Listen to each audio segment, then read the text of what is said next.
c'est l'endroit où on fabrique le maximum de choses. Donc là, on fabrique les capots de masque sur la première imprimante. La deuxième imprimante fabrique des masques. La troisième ici aussi. Lui, il calcule sur la recherche sur le Covid-19.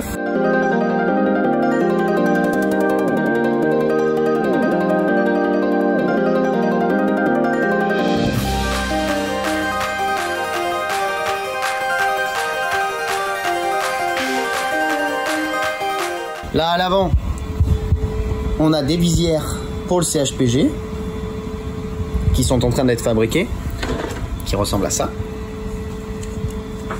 Ouais. Je sais, la couleur, c'est pas mal. Ici, il y a Gwenaël qui est en train de préparer pour tout ce qui est filtre, pour toute la grosse commande. Et derrière, on a Alpha qui lui s'occupe de tout ce qui va être mise en place et dessin pour la visière, prépare toutes les visières, qui vérifie les perçages, la mise en place avant stérilisation.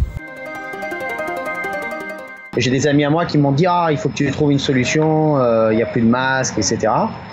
Et donc on s'est mis à bosser, on a regardé les fichiers qui existaient, on les a réadaptés, on a fait des vrais masques qui étaient étanches et on les a mis en production.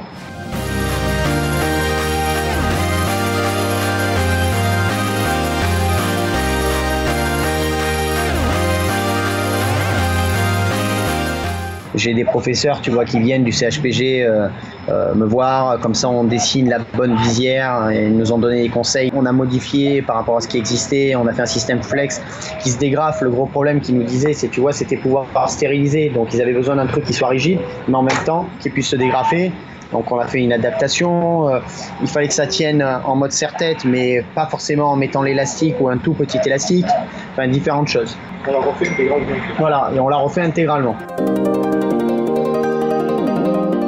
Mes masques, ils sont adressés à tout le monde. Il y en a pour les particuliers, il y en a pour les soignants, il y en a pour des professionnels de santé, il y en a dans des EHPAD, il y en a partout. Et ils sont 100% gratuits pour tout le monde. Tout ce que l'on fabrique, que ce soit des visières, des masques, les blocs d'alimentation pour les embouts de Décathlon, tout est gratuit. Après voilà, il y a une vraie priorité. Les soignants et les personnels soignants, tout ce qui travaille dans des milieux hospitaliers qui ont une nécessité passe prioritaire par rapport, je dirais, à monsieur tout le monde qui sort dans la rue. Tout ça, c'est parti au départ, j'ai fait une 50aine de masques. Je me suis dit, bon, ben voilà, on va en faire une centaine. Là, on est à plus de 600, 700. On continue à en envoyer partout. Alors, tu as des gens qui nous font des dons. Ils nous donnent de la nourriture. Tu as des gens qui nous donnent des sous et on les réinvestit immédiatement pour acheter du matériel en termes de bobines pour pouvoir en fabriquer plus.